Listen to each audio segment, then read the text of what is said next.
systems go. Welcome back, ladies and gentlemen, to another edition of the JT Music Podcast. We've got to be nearing 20 now. This is 19, I think. 19, okay. We missed one last week due to a pretty crazy week. We had a music video we shot in this space. You can see it's a little different than last time. There's more blood. We got some props and whatnot in the room, and we went to LA. So we're pretty much just going to spend the podcast talking about those two things. We're basically movie stars now. We pretty shot much. a music video. We went to LA. We lived it up. Yeah, really awesome week. Very busy week, but very productive. We went to LA for the Nerdcore documentary where we shot interviews with Cam Steady, formerly Video Game Rap Battles, as many people might still remember him as, and also Oreo. Yep. And we got to talk to a good friend of ours from Rooster Teeth. So, yeah, it was a great experience. Got a lot of good stories, good input, good stuff. We'll go into depth with that, but I mean, I guess let's start chronologically with the shoot. So we had our first shoot in our space. You guys have been hearing us talk about it forever, and it is. I mean, it's done in the sense that we shot something here. It was finally done. Mm-hmm. You know, it was about, I don't know, 7 or 8 months of work, and you know, it was also, there's like a lot of like, is this gonna work? You know, this was a lot. We've invested a lot. Is this gonna work in practice? Yeah. Like ideas, and then execution. There's always a chance for something to change. Mm-hmm. But no, everything came together. We've invested in a lot of equipment, and the crew that came in only had to bring a minimal amount of theirs in. Mm-hmm. So like what we have here is good. We filled in the holes of the types of equipment that they had to bring in, and so that we're sustainable ourselves as well as when we do have people come in. Mm-hmm. And it's super cool. We've got our own production company going in here. Yeah. But yeah, it was a ton of fun too. It was really cool. Like that morning I woke up, there's a little anxiety before a shoot just because you want to make sure you get everything done. But like I had a little less anxiety knowing we were shooting in our own space. It just felt like, oh, we're shooting at home instead of like out of somebody else's space where we have to be out at a certain time. There was just like a little bit of like relief knowing that we were actually shooting in our own space. And it also just was cool to know that we were shooting our first music video in our own studio. Yeah. It was. Yeah. And it's for a song that we love. Yeah. It's for a song that like. Those don't know, it's Song for Daisy. Yep. Doom song. And we honestly, we just picked it because like, let's have fun in a Doom world. I think we can replicate Doom with some simple sets. Mm-hmm. We can get a good costume.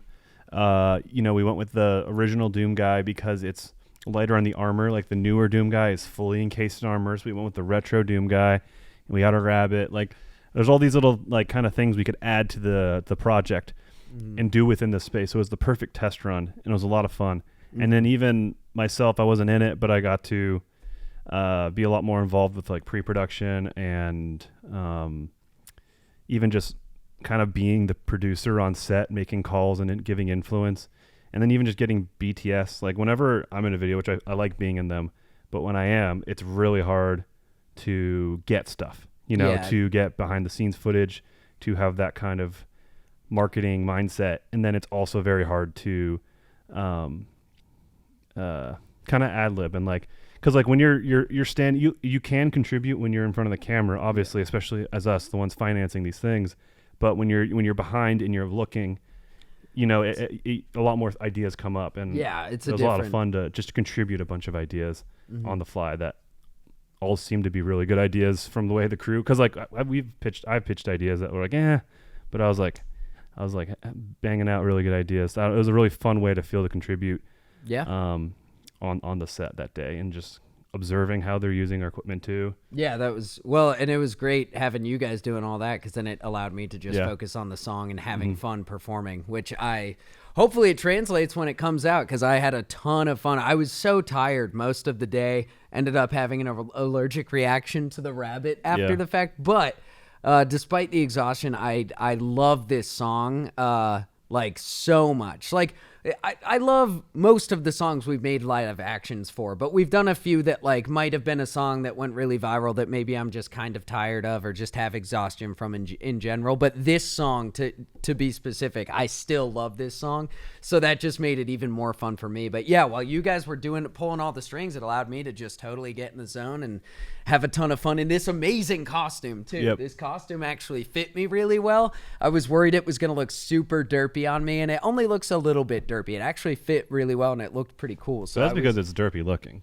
It's exactly. It's still cool, but it's like it's an '80s kind of. It's a cheesy vibe. Yeah, it's definitely a little cheesy. But I think like we haven't seen the cut of the music video at this point yet, but I'm really excited for how it turned out. It was just all the working parts fit together perfectly, and it was a great shoot. Yeah, and the helmet we had like a headlamp. Oh, and yeah. then put a little bit of gel, which is like a kind of a colored screen. And we taped it on, and it like had like like an orange overlight. Yeah, it looked. And it's cool because in Doom, it's one of the few like mass protagonists that you can see his face, and so it's really cool that read. And then also inside the helmet, it got super foggy. Yeah. And stuff, and I think that really helped because it gave it a really weird soft effect on camera, which is just how it looks in the game. Yeah, exactly. You can kind of, it's like fuzzy. Yeah. You can barely see his face. That was a whole happy accident, and there was like, light up things like within the helmet, and we had some cool gun props, like one all 3D printed too. Like there was a shotgun. One's right behind you. Yep. You So can kind of see the heavy assault rifle right there. Yep. Which I had some guy in Charlotte, North Carolina 3D print, and then I painted it, so that was fun. That was really. I mean, that little Doom guy, same you thing. You show off your paint job to the camera. Yeah, I mean, that up. Well, and it's way back there, but I don't know. I had fun painting this little Doom guy. Yeah, turned out pretty good. All that practice doing miniatures really paid off. So there you go. He gets front and center, but it's fun to do that too, and it's like in the past we've like especially things that we're not shooting like a gun or blanks in. That like the armor would like kit bash things. It would be kind of evocative. But it's like we could just 3D print stuff. Yeah. And then they're cool kind of nerd items to have anyways after. And it looks great. Reads on camera perfectly. So that was a fun kind of test run. And like, okay, we'll probably do a lot more 3D printing of things from the game. So we got this guy. We had the key cards, the gun. The people made the costume surprise us with the super shotgun. So we had that. So we had 2 weapons. Unfortunately, I bought a few other 3D printed props, like the kind of like talisman thing that like triggers waves. Oh yeah. And the sword, and it just didn't come in. I don't know. I bought off Etsy, but now I'm like, was that a scam? Etsy's usually been pretty good to me. So, as in like the experience. Obviously, it's resellers, but yeah. Oh well. I mean that was a fun project. Learned a lot of things. Continually reaffirming that the music video style shoot is way more fun and rewarding. Yeah. And produces better videos. I love it too because I get more time as opposed, of course, to, we've talked about this before, as opposed to having a more narrative driven music video. It also I was able to it allows more time for me to do more takes of performance, which I've realized is so important. Because in the past we've done okay, we're going to do 1 take on performance. Yeah. And it's that's not enough. That's just not enough because I have to get in. I'm gonna be the diva here. Got to get into character. You gotta dust off the cobwebs. You gotta get comfortable with the lines. It's it is, even though it's different from acting in a movie, it is acting still. So it felt good having more time for performance. And that also allows Patrick to have more fun with performance. Yeah. Do this take like this, act this way. And it makes the ad lib moments more. It actually encourages them more because we have exactly. more time to play with. We're not trying to hit a narrative. Yeah. Because if we hit a narrative and we get beats A, B, and C, or say we shoot at the end, we get beats A, B, D, E, F, but we need C. Yeah. And there's no wiggle room, so we have to get to C. We have to. So I don't know. So the fact that we're just getting generic beats that can be just edited in for fun, and direct references that are fun instead of getting a narrative, like Red Dead.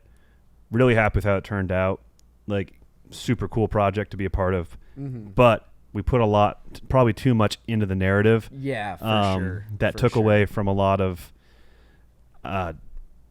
just time to do cool things with the things we had. The guns, the horses, the set. We still maximized them, and we had tons of extras. There's no regrets in terms of any lost opportunities. Maybe the horses. We didn't do a lot with the horses. Yeah. Because we prioritized the church scene. Yeah. Which wasn't even part of the song. And so I don't know. And that all, I don't know, rambling, but it's just I feel really good about where we are with our music videos. Yeah. In terms of the live actions. And, you know, this is normally something we go deeper in with the patrons podcast, but it's still pretty surface level. But like, we're also going to be a lot more picky with what we choose to make live action music videos for. Yeah. And we've always been pretty picky and selective. Like, they've only been done when there's an opportunity of something that makes sense. Mm-hmm. But we're going to be more selective in the sense of like, this will do well. Yeah. And the frustrating thing is it is quality content.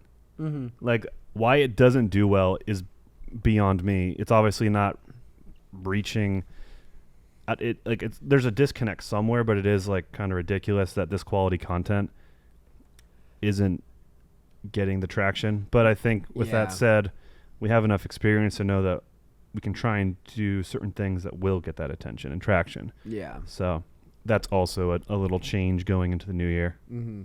Yeah. Yeah, because it can be frustrating, but like, the only way I can chalk up the reason why that happens is people just want to see, like, at least for the most of the masses, they just want to see the gameplay, which can be frustrating. Of course, like, but on the flip side of that, like, our older fans and like our contemporaries are usually the ones to point out our live action projects because they can see the effort. Yeah, the hardcore fans love it, and at the end of the day, that's a big win. Yeah, I mean, the hardcore fans are you listening to this right now, so I'm sure you love all of them. Yeah, and so you're probably like, what? That doesn't make sense. I love them. Yeah, what felt good about this one, which we've kind of talked about, it was a lot of like testing the waters for new things, like the new studio, our new equipment. It was testing out a lot of things, but it also feels like I feel like the video will probably perform decently too. So it's nice to like have a project that was like testing new things, but at the same time will probably be enjoyed by most of you guys. So I think I'm very excited for this. Yeah, we worked within a small space literally, but like the creativity was so confined to these two sets. Yeah. Kind of a third one with the J.C. Penney room, which sounds funny. That was my favorite part of the video. But like we were able to maximize them in a way that I think will feel like a Super Doom game. Like we recreated shots from the trailers. Yep. We have a first-person camera, which looks incredible. First-person stuff was really cool. I had a camera in my face, so I couldn't really see what it looked like, but it felt cool. So. And then the song has diegetic shifts. Our music video of diegetic shifts with the Daisy acoustic parts with the J.C. Penney kind of set we made in his office, which is empty right now because it just got redone. Mm-hmm. And so that was a fun like kind of like ad hoc like, oh yeah, let's do this. And then we're already like spinning our the gears in our head of like, okay, let's maybe blow down one of these walls over here and like have a like secondary minor set, and then this area is the big one, you know, so we can even I don't know. We've had a lot of work done in the office, so it's not probably anytime soon, but it's like, again, it's just like, oh, this is so fun. Yeah. And, I don't know, we're going to get this cleared out, the day you're listening to this podcast actually. And then, you know, we're already thinking about the next one and what we can do in the meantime. It's going to be a lot of fun. Yeah. Well, I mean, before video stuff, do we want to shift gears into LA? Well, maybe we talk about alphabet lore. Mostly received well, but I think there was a lot of weird feedback of like, oh, you're becoming that kind of channel now, or we've lost JT, which I think I touched on last time. But those like comments will always. But it was just interesting, and I want to clarify that we do like the source material. That is why we did it. Yeah. So any people questioning our integrity of like selling out for the algorithm or whatever, it's like. I mean, yeah, there was an opportunity, and we checked it out. Yeah, when you make content for a living, you have to kind of do things that are trendy sometimes, and that worked out because we both happen to love the animation. I also love the story behind the animation a lot. Like that, as an artist, that I really like the story that this guy was setting a challenge for himself to animate something every day, decided he'd do the alphabet, and a story just blossomed out of it. Those are the best projects. For me, like songs that happen like that, great example. Song for Daisy was one of those. I just started something and it just happened out of nowhere. Those are the best projects. So, and you could feel that from alphabet lore in the beginning when it's just like, oh, when he made the letter D, he just decided F would come in and kill D. And that was where he was like, you can see, oh, wait, I'm going to make a story. So I love that. We did genuinely love the subject material. It didn't like So we certainly expected it would probably pop off a little bit more than it did, but it's still a successful song. It's still, but it's still got like, I'm not going to act spoiled here. It's still got like at this point, like 250,000 views or something, which is incredible. So, but I don't know. I just wanted to bring that up for what it's worth. And also I get why it maybe seems like a thing for 5-year-olds, and that's probably why it blew up, because it's approachable for 5-year-olds, but it's not. I don't like, if you watch it, it's not meant for any one age. Like it's an all ages thing in a non-child biased way. Yeah. So it's like it didn't breach who we are and what we've made, and we liked it. So yeah. I'm under no obligation to disclaim that or clarify it. I don't think we have to, but I also wanted to, because I don't know.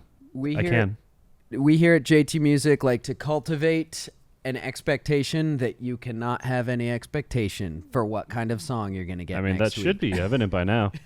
Because we love to mix it up. We always will. But hey, if that's why, like, I assume that I've made a lot of music that a lot of people don't like, and a lot of music that people do like. And that's like, as I get older, I actually get more comfortable with that. Like my favorite guy, Rick Rubin, who I think I talked about a lot last time, he talks about how like true art is really divisive. Like you want to make something that a lot of people hate and a lot of people love.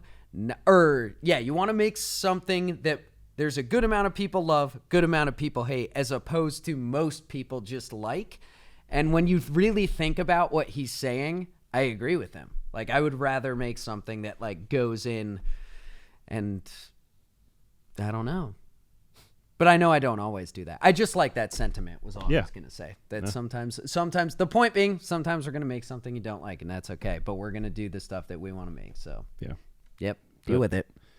I mean, Star Citizen just came out this weekend.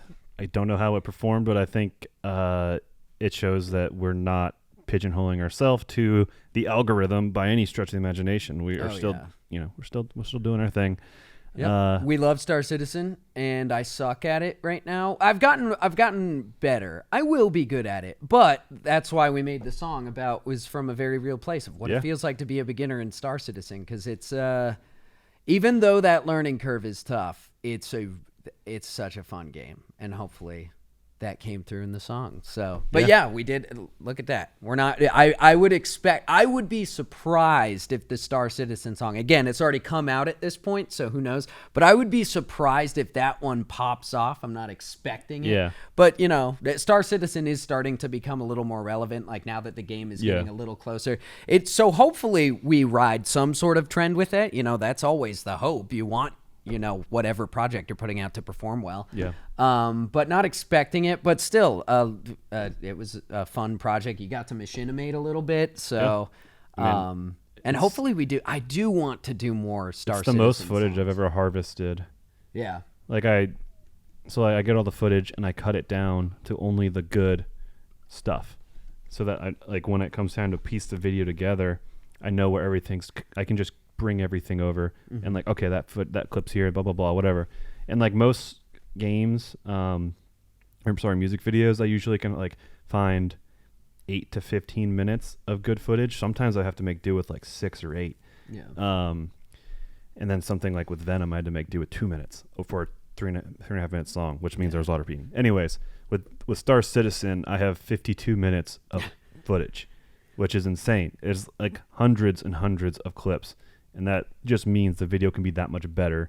And like, there's no compromises. Everything is, there'll be no excuse for that video to have bad or weird pacing. Yeah. And so I'm really excited because truly it's like, I don't know if this is a good analogy, but it's like I'll be able to mold something out of clay with 10 fingers, where before, if I have 8 minutes, I'm kind of like molding with one hand or 6 fingers or something. I don't know. It's a weird analogy, but it's like, with the limited thing, I can't fully edit and pace. I'm limited, and I have to get creative. But I don't know. With this, I have my cake and I can eat it too. You have more material to work with. You have more of your medium. So that'll be fun. Yeah, I'm super excited to see how the video comes together, because this game is everywhere you look, every like corner you turn is just like all the detail is there. It's It's really hard to see through the illusion of the game when you're playing it. Like, you can fly to any planet and land somewhere, and it looks like it was designed, even though it's procedurally generated.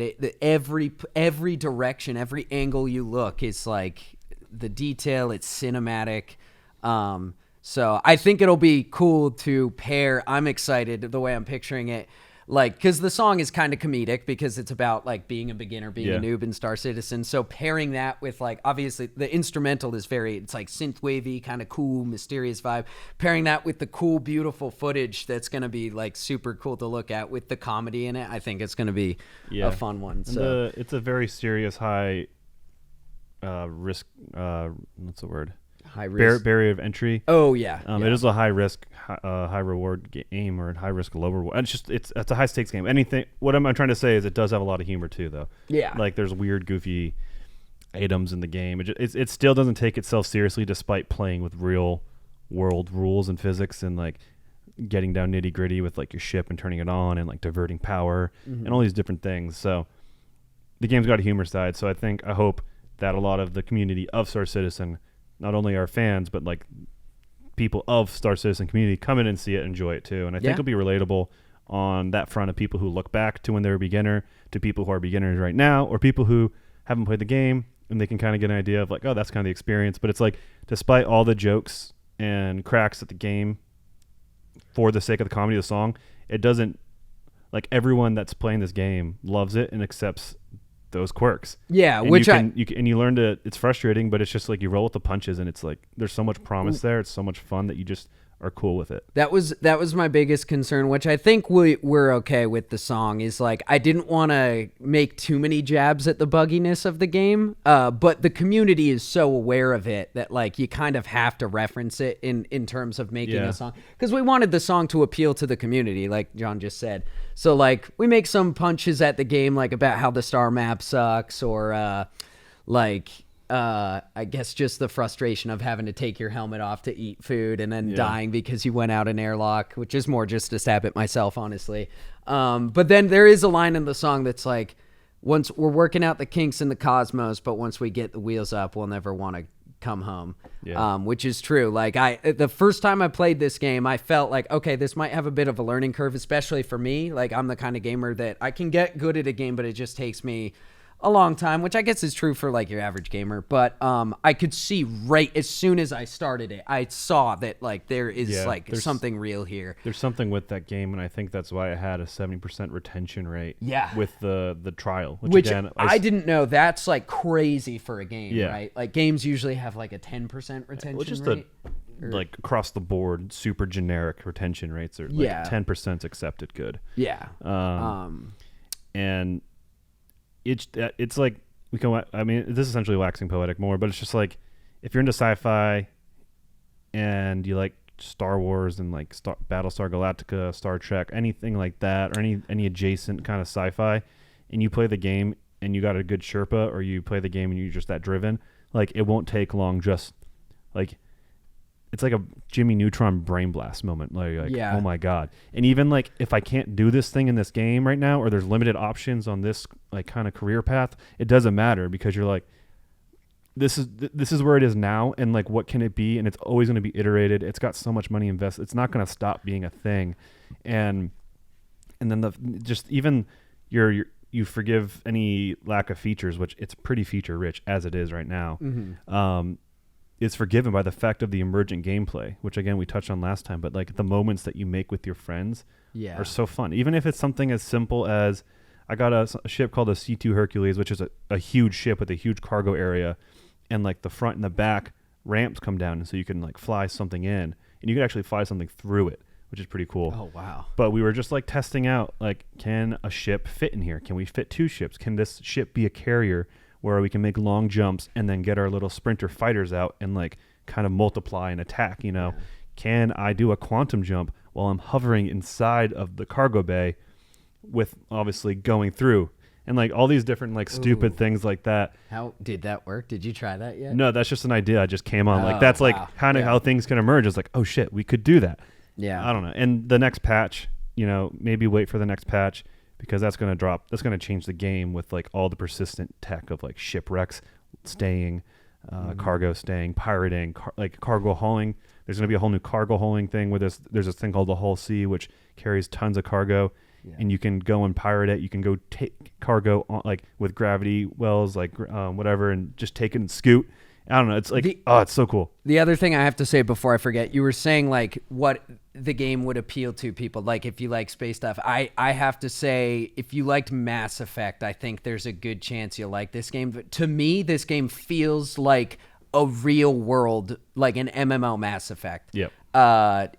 Except Mass Effect didn't really have too much vehicle mechanics. It was mostly a third-person shooter, but like there were a couple moments where you had vehicles and stuff. But this is like Mass Effect set in a more realistic potential future with ships, where the focus it really is kind of on the ships, because like that is kind of the focus of the game, is like flying ships. But talked about this last time. The first person combat and stuff also feels incredible. Yeah, just need to figure out the AI and like it's the scripting of the missions. But like, I don't know, like there's specific drop ships. Like think of like a Vietnam helicopter kind of thing. Yeah. If you have loaded up with guys on like kind of gunning through the door and like all the mounted turrets, you come in, you clear out a base like super hot.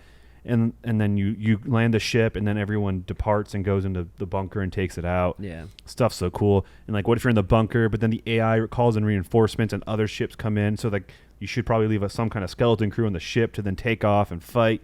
Or you have security. You have like one fighter patrolling overhead. Well, you have the ground. Like, there's like, again, this is all stuff possible within the game, and the missions just aren't there yet. There are tons of missions, but they're pretty simple right now. But when they start to do stuff like that, which they already have some things like reinforcements and these emergent moments with the AI, but it's just like, that is such a fun playground to play in. Like that, like real-time strategy games, like, like controlling armies and whatever, but like now you can like really be a part of it and still have that element of strategy. You got space combat, you got first-person combat. You could, if you're not into that kind of stuff, you can be a space trucker. There's investigative quest lines where you go and you're just a detective. Maybe you have a pistol in case something weird happens, but like again, the game is just expanding and is a life to live in as a sci-fi fantasy. I don't know. We should be sponsored by them. I would gladly CIG. I would gladly show this thing. I'm already doing it for free. Oh yeah, no, I mean we are. It sounds like we're sponsored by it. I can see the comments like, you guys are just getting. No, we're not getting any. Give us some money because CIG. I've given that game a lot of money. Yeah. Oh yeah. No, it's very cool to think of where it's going to be. But to play some devil's advocate, I do see where some of the frustrations with the community come from, because the game, a lot of the things that are in the game now, I'm just learning, were promised a long time ago, which again, I can forgive because I haven't been involved in the development cycle, but I can see where some of the gripes come from the community of like, this was supposed to be out a long time ago. Even this most recent update is getting pushed back. So I get that, but it's like, I don't know. There's no game like this that does all the things that this game is doing as well as it's doing.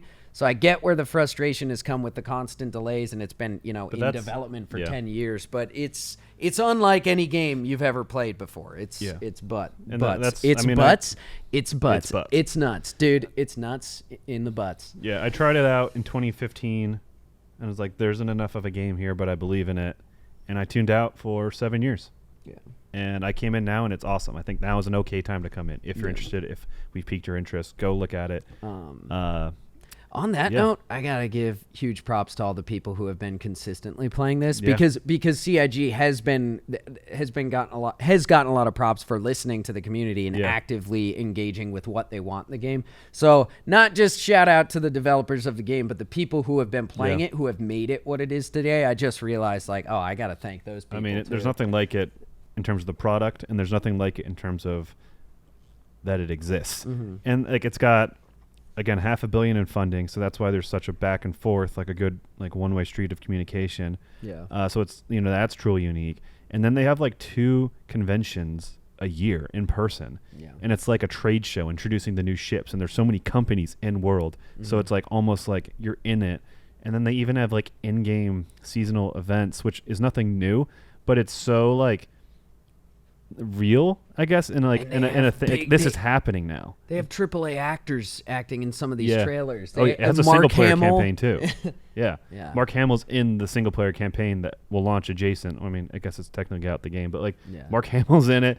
I don't remember. Like watch the That Squadron British 42 guy trailer. who always plays a bad guy. There's like 3 or 4 more notable faces. You're like, Jesus. Yeah, very cool. But anyways, should we move on from Star Citizen? Yes. We're shilling Star Citizen, dude. Hey, we didn't get into it last time. JT Music is shilling Alphabet Lore and Star Yeah, Citizen. what a combo. Look at us, sellouts. Well, I mean, I guess what should we talk about? it's Speaking kinda- of selling out, well, it's let's kinda go to LA. Well, kind of the Harry kidding. Potter thing. I don't want to get too deep into it, but Oh, might as well. Let's get with canceled with this long form Let's get content canceled. platform. Let's get canceled. Um, Let's get canceled. we chose not to do a song for it. Just any chance that it could hurt someone or whatever. Like it's not worth it. You're woke. Yeah, I mean, again, it was just like let's just not, and it's not even for the backlash because people are streaming and have made content and they're fine. They're not getting canceled. It was just like, even if it's like, I don't even want to put a quantity, but like if it hurts someone, I don't know, like It's not worth it. it's not worth it. But I wanted to play the game and I'm playing it privately on my own. Did get a code, so I didn't have to pay for it. So I'm not supporting it. So that's a nice loophole as a content creator. It's but again, like I grew up with Harry Potter and the sandbox and the fantasy of that world. Everyone had it as a child. Yeah, and this game is delivering on it, and I want to play it. So I'm still learning about the problematic aspects in the original Harry Potter books themselves, because when I was a kid, I was just to some of those things I was completely ignorant. Yeah.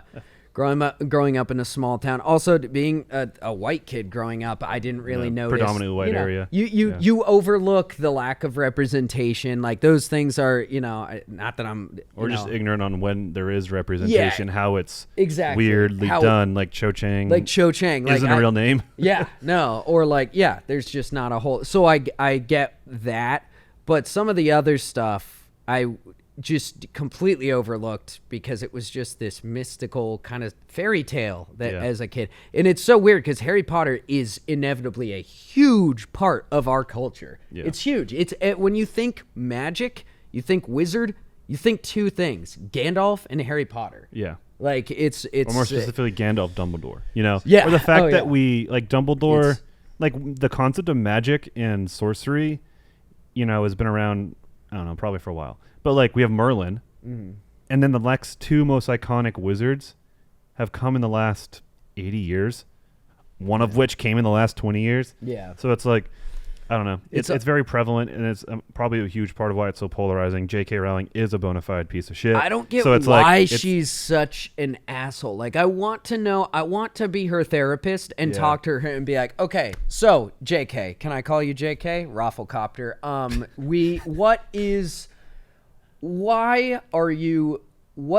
I want to straight up ask her, like, what is the real reason why you are so hateful towards trans people? What is the real reason? Like, let's dig into that and find out why, so that we can then inevitably prove you wrong. Well, I think the why is understood to a degree. Like, she's mega feminist. Is it TERF? So it's like some affront, I guess. Whatever. Like, obviously fucked. But like, I think that's where she's coming from. But I think which is obviously problematic, and she's not changing her mind. But I think, like, why is she's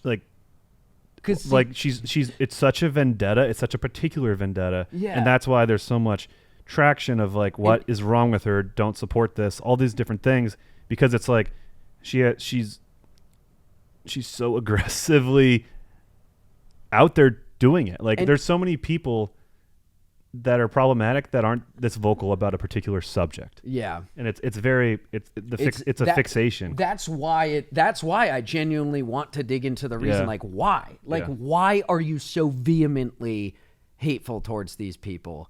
Like, do you think that just it's a giant conspiracy that men want to all become women and take over women's jobs? Like, that's the only reason I can fathom that she's thinking, is like, the men are starting to pretend to be women to take all the jobs from women too. Like, that's the only thing I can fathom, is that's what she's thinking. Let's be real about her writing as a writer. She is not a good writer. She just built a dope sandbox. She built a fun world. Yeah. The stories themselves, and you know what else really pisses me off about J.K. Rowling, aside from all the hateful stuff she espouses, obviously, is like her world building. Like, yeah, her stories are like. Well, it's not. I don't think it's world building. She building. adds onto it it's and then sandbox. acts like it's canonical. Like it's become a meme that, like, if you try to pinpoint something with J.K. Rowling, like, oh, is this an inconsistency or did you come up with this after the fact? She won't just admit. She won't just admit that, like, oh, yeah, I kind of retconned that. No, she says that she had it all planned out from the beginning, which is just I had recently... You're not that good of a writer. Yeah. Come on, dude. I'd recently spent,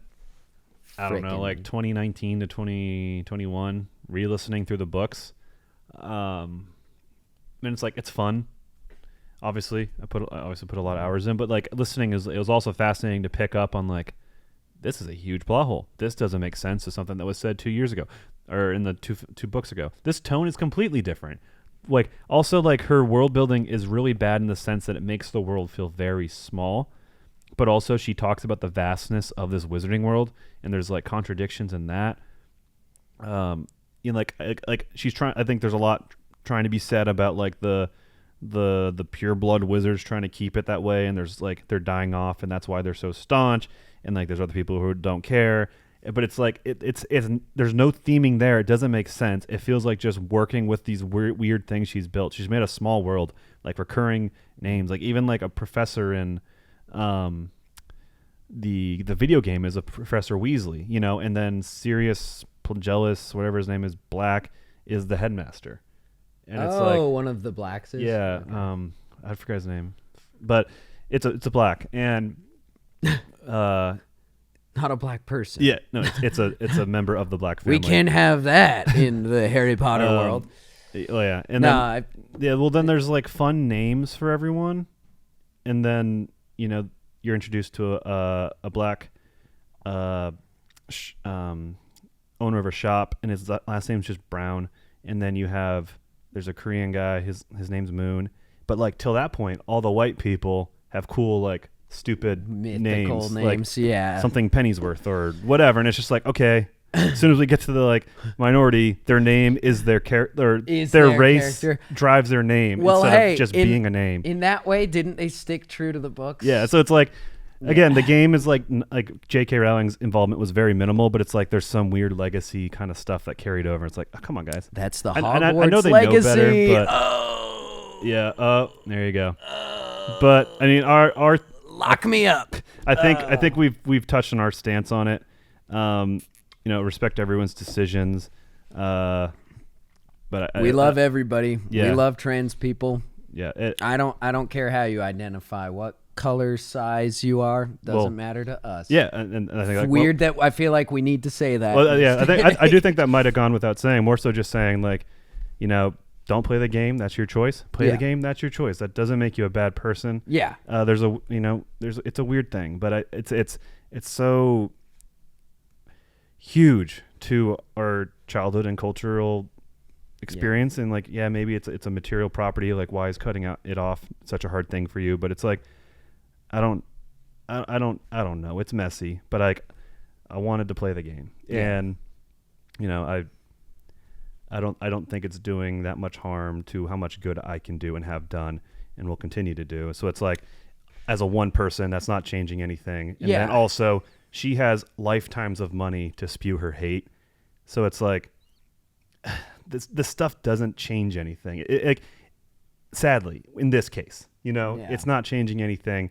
And honestly, this is probably more fuel to her. So it's like, it's a catch-22. It's a stupid, messy situation. Honestly, fuck her. Yeah. But it's just like, I don't know. I don't know how to actually wrap this up. I tried to wrap it up, but I don't know how to wrap it up. Here's something I want to wrap it up with that I've thought about a little bit recently is, I think, because you know how people talk all the time about hate, like racism, bigotry, and humanity is, like, usually a taught thing. I do think that it's harder.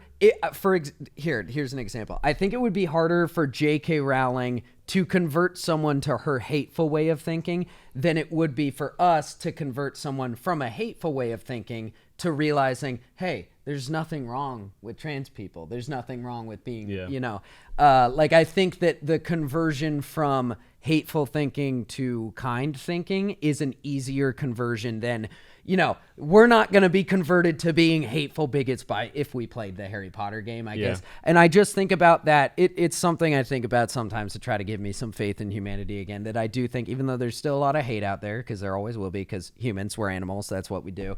I think the conversion from hate to kindness is easier than from kindness to hate. So that just, I don't know, wrap it up there. Love. Humans are good some of the times. But what else? There was something else we wanted to talk about. Oh, also, we could quickly talk on in LA. We had talked about AI art being ethical, and we had talked about AI coming for our job.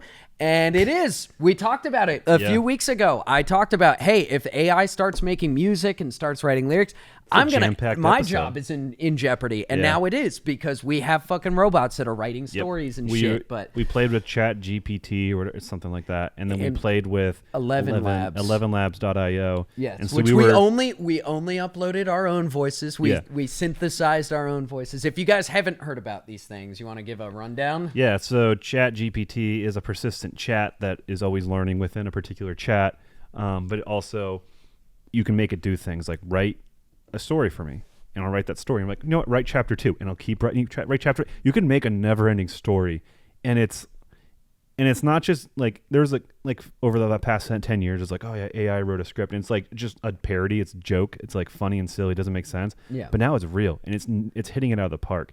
I had it write a script about what if the younglings beat Anakin in that fight in that classroom, and it was a good story, and it just, I don't know how to explain it. It's good quality. We had it write. I was like, you know what? Write an article about losing or letting go of love, and it wrote like a beautiful poem. And in the poem, it was like there was actually a little artistry in the poem. It was like, what the fuck? My job is actually in jeopardy now. Yeah. So this is like, and it's so.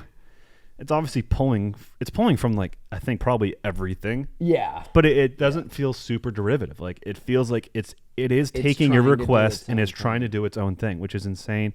And anyways, so then on the other side, there's this thing called 11 Labs, and there's like stock voices in there that you can use, and you type anything and it sounds like a person. Yeah. It sounds like a person. It has like uhs and ums and like weird inflections. And breathing. Yeah. And all these different things, and it reads it, and it like will enunciate at the right time, like obviously question marks, exclamation points lend it a lot of leeway, but it also sometimes will just pick up and understand, or like maybe you'll feel a sense of urgency in the story or the line or whatever you have, and it'll carry it through. And it knows. Yeah. It's still got its kinks. Like we were using it a lot, so we were kind of we were pushing its limits. We were pushing it. But so you can hear where it's like, oh, it missed the mark on that line. But like it really will pick up like, oh, he said softly, and it might perform the quote that comes next in a particular tone. Yeah. And the weirdest part is when you can synthesize your own voice into it. So you upload it. It recommends a minute long of you talking, clean audio, and then you upload it to the thing, and it'll synthesize your voice, so you instantly can have too. yourself say, and you can notice it a lot more, I think, with your own voice. Like when I hear my own voice, it'll have the timbre of my voice and kind of get the way I do S's and stuff right, which is, two of the most important things with us. What makes your voice, but it kind of misses the enunciation a bit. So you can see that the technology is still working there, but it is still like uncanny valley. Like what the fuck? Yeah. Like it's weird. And so we were having these stories and scripts be read by the voices. We were writing some rascally stories. Yeah. Like just some rascally stories. Rapscallion-y. Yeah. We were just having a hoot. Oh, it was so funny. We had some. Oh my goodness! Yeah, if you guys haven't checked it out, we might do some sketches. I think we want to do the Youngling sketch. Yeah. There was one more. Because what you can do, you can change the variability of the voice. So if you put it all the way down, it'll be like it'll speak more monotone. But if you crank up the variability, it'll go like this, and then it'll get it'll like. So yeah, we want to do some kind of drunk history kind of thing. If you use 11 Labs, always keep the variability cranked all the way up. Like I don't think I've laughed harder than one clip that we made, and it's just the funniest thing I've ever heard. It was a lot of fun, on top of an already fun trip. So anyways, enough about the AI stuff. We went to LA, and it was our first time going to LA. really cool to go to LA. Like it was cool to drive around places that I've been to in GTA 5 because I'm going to go play GTA after this. Yeah. The city's beautiful. I definitely feel the energy of like, oh, this is like a city where, you know, the creatives are happening. There's a lot of preconceived notions of the city, like it's shallow, expensive, hard to drive there. It lacks an identity.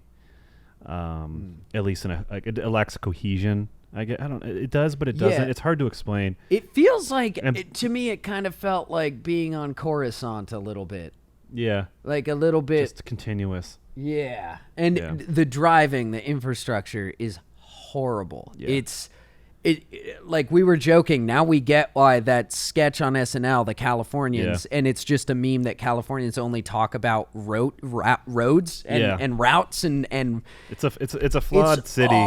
It was built around the car in the 50s, 60s, and 70s. It's so hard to get around. You spend so much time in traffic, which if you live in California or in LA, this is old news to you. But it really is just as bad as all the memes make it up to be. I think why it's so disheartening is that pretty much when you go somewhere, you get on the highway and it's just highway, and that's all you really see when you're going from point A to point B. And so it's a 40-minute drive to maybe an hour drive, maybe it's a 25-minute, I don't know, like it's whatever, it's like 25 to an hour drive. So it's like you're rolling the die, you're gonna just see the same like stupid freeways that all look the same, and it's just like, and then it's emotionally draining to be in traffic. And like Californians, I think they spend either it's like a day to 5 days, I don't remember, of their life, not Californians, Los Angeles people, and standing still in traffic. And it's just like, to me, that's like and then it's expensive to live there. Like, but again, despite that, like those things are reaffirmed. I was like, that sucks. Yep. And then I was like, but I was also surprised. I was like, but this is still nicer than I thought. Like I vilified it in my head, but it was just like, there's good energy. The places that were not like when you weren't on the highway, it was nice and beautiful. Oh yeah. Like the weather you can't beat. Like, the food is amazing too. Yeah, the food's great. Food was amazing. So I get it. Like you certainly see like the cool parts of the city and you're like, oh, I get it. Okay. Yeah. But yeah, still so expensive. We were driving through this little neighborhood on the outskirts of the city with like these nice but small, packed together like sardines little homes, and they were. I just guessed. I was like, I bet these are like in the millions. Yeah. Like, and sure enough, they were. Even the tiny ones were like $1 million. That's like the most. That's a cheap home in LA. In this one particular neighborhood, there were like nice homes, like probably doctors, lawyers, producers. Yeah. But like because they were $5 million homes. Yeah. But here in North Carolina, those are $500,000 to $800,000 homes. And it's just like, and obviously like, again, the only reason people deal with LA is because everyone is there. Yeah. And the networking, you can't beat it. Something's always going on in terms of like furthering your work or developing opportunities. Yeah. And so like that's huge, but it's also, I think, I don't like say we were in LA for the last 10 years. I don't know how much that would have changed things. I don't know. Yeah. But at the same time, we found success not being there, and our dollar stretched way fucking further, so that we, like, maybe our success would have been up here in LA, and it's here in North Carolina. But if you balance out the stretching of our dollar, like we're probably still coming out way ahead. Like, I don't think it would have. I think, especially in my early 20s, which were a lot of my formative years for when I was starting to make beats and stuff, this was one of the biggest takeaways I took from LA. And I could be missing the mark here, but I think I'm right. Is that LA is a great place. First of all, if you have the income to be able to afford there, I think that's really how to optimize living Patrick in LA. Said, if you're going to LA with a specific plan, if you're going there and you're doing something specific, like that's probably better, and that's probably better for morale if you fail. But if you're going there idealistically, you're probably gonna. It's just gonna be tougher. Yeah, and the fallout's gonna be worse. Well, the thing I was gonna say is that I think LA is a good place for people who are creatively confident in themselves. People who are like which goes off what you said. Is like if you go there, you need to know what your voice is. What like not just musically, whatever your passion is, acting. You need to know who you are and just stick to that, because I feel like there's LA is equal parts driving innovation and creativity, but also just so much conformity and just trying to be what's cool. So I feel like you'll either get sucked into one of those two vortexes of like pure innovation and creative drive versus, oh, I've got to be like what everybody else is. I've got to, like for me, that's why I say I feel like in my formative years, not being in a place like that was good for me personally, creatively, just being very impressionable in those formative years as an early musician. Just being in my dorm room in college allowed me to just kind of do what I wanted for JT and for my own interests. So I feel like it's, it can either drive that innovation or it can make you conform. I feel like it's especially in LA, that's a place where it's like one side or the other. Yeah. That's the kind of vibe I picked up on.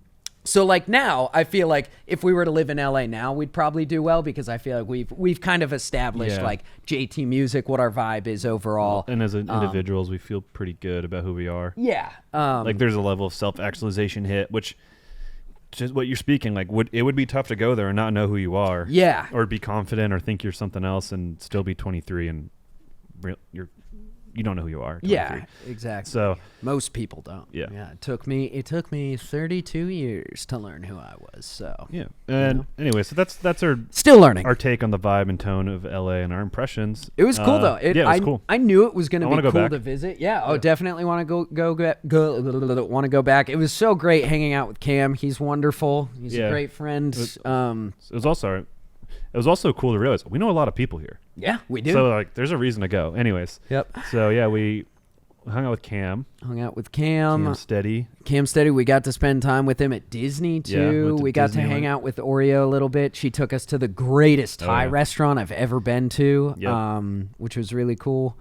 And we saw our oldest gaming friend who lives in LA. He showed us around Santa Monica. He took us Transform. One of our first JT Machinima fans. Yeah, he was a fan. He was like, he hit me up. He's like, I like your Halo rap. I was like, cool. He's like, you want to play it? And this was like before we got invites and stuff all the time. I was like, yeah, sure, why not? Yeah. And so we played and we hit it off. Now he's been our friend for 14 years now. Yeah. So it's pretty wild. We've met him before in person. Like we almost talk every single day. Yeah. But like we met him before in person at an RTX, and then we saw him again at this past weekend or whatever. Yeah. And that was fun. We went to Universal Studios.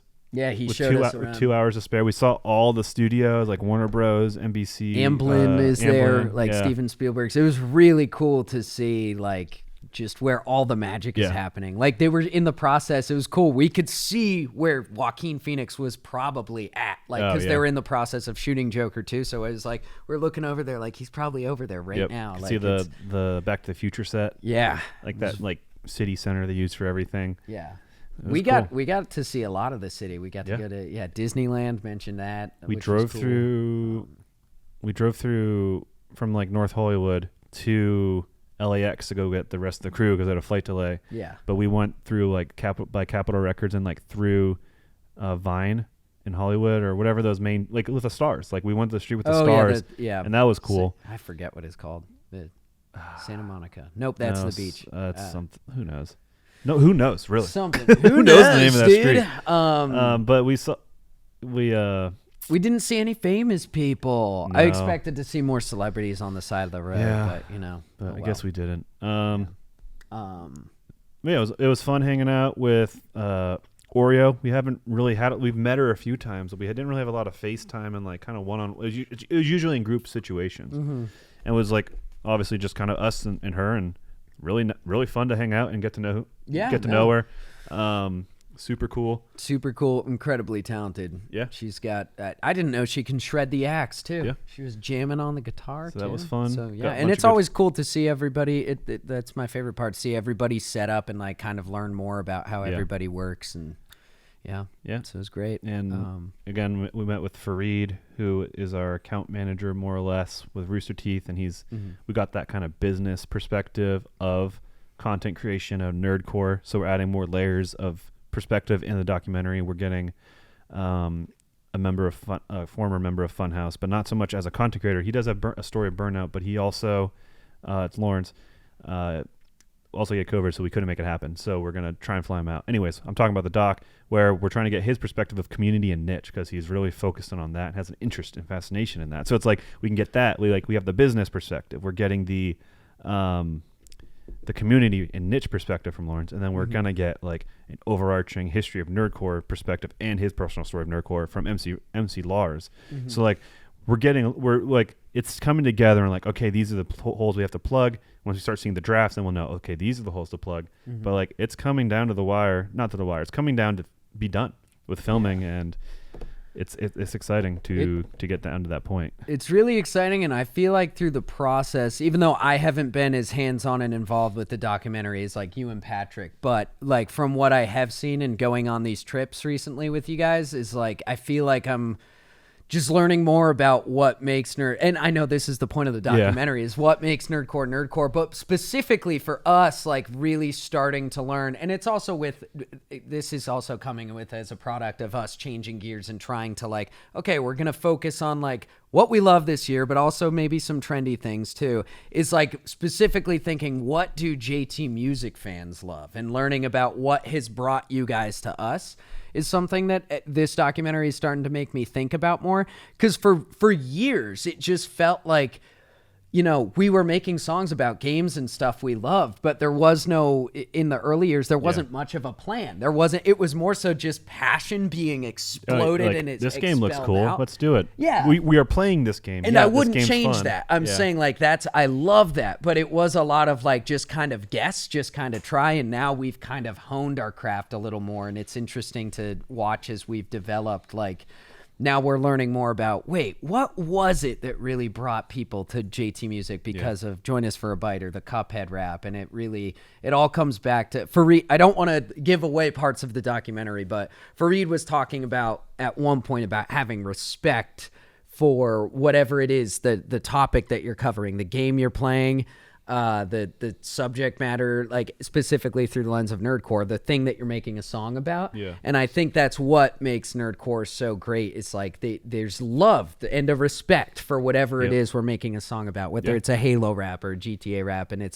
I don't know, it's just a really obviously cool retrospective experience to think about how we got here and things we were doing that we didn't even realize we were doing. It's great, wholesome experience. Yeah, it's been eye-opening. It's been motivating. Yeah. It's, I think we've hit enough verticals of it and slices of time or players from different slices. Like, I don't know. What we've learned about what Nerdcore has been fascinating, and I think it'll come through in the documentary. Yeah. And I think we are experimenting with a cool direction with it, which I'm sure we'll share, you'll see later on. But like, it's coming together and like, okay, this is what makes sense. And it'll be interesting to see how it comes together and what you guys think of it. But I don't know, we can kind of wrap this up by talking about Disneyland and California Adventure, just the new experiences. We don't have to like go deep, but like let's turn into Defunct Land. Here we go. Just kidding. That's my new favorite YouTube things channel. We did.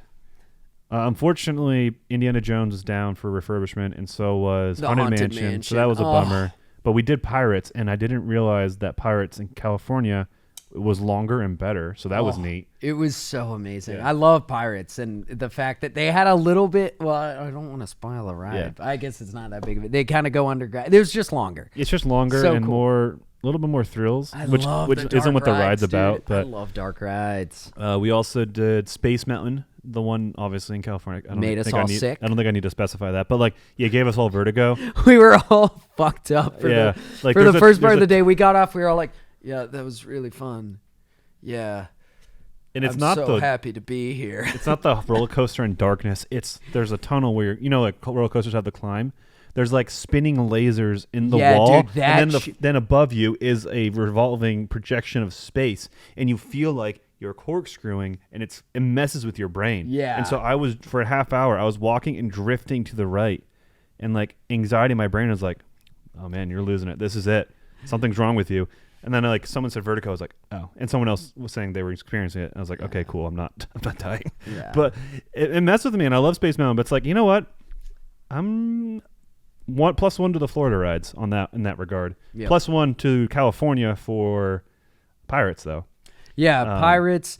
And I think there was this kind of vibe that I didn't think about till Patrick pointed out that, like, I feel like Disney World is the central Disney hub, so it's a little more like hardcore crowds, whereas in LA it felt a little more like locals. Mostly locals coming to Disney for the day, so it wasn't as cutthroat in the crowds. Could have just been the day that we were there, but I think that was a well, another interesting thing was the cast members were not quite as cranked up to 11. Yeah, they weren't that nice. They were more rude and plain.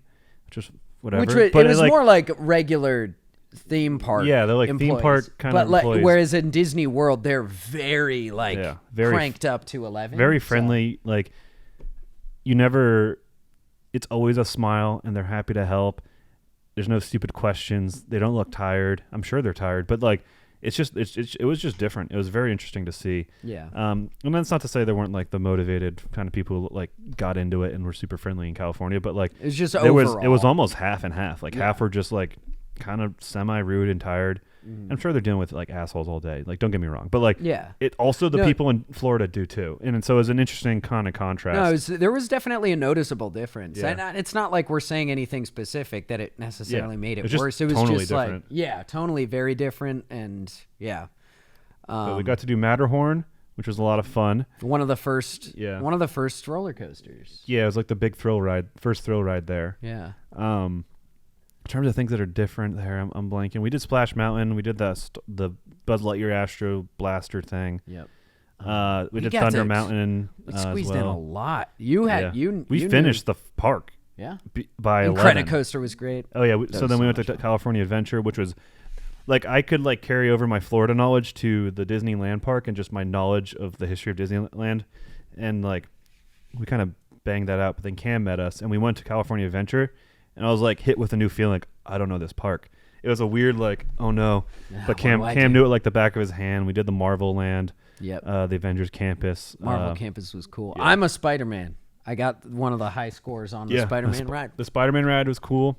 I knew I'd make a good Spider-Man. It like it's like infrared and it picks up it's like 3D, but like it'll pick up where your arm is, and your glasses you'll see the thing come out with the screen. I don't know, it's really cool. Dude, I figured out so they say punch and that's better, but I started doing this. I started actually doing this and I was more accurate. Yeah. And it was like it was fun. You could also like zap something and then drag it across. Yeah, you could fling stuff. There's this big spider bot thing, and I grabbed a explosive orange can and I grabbed it and flung it at him and it hit him. I was like, this is so fucking cool. I felt like I did it.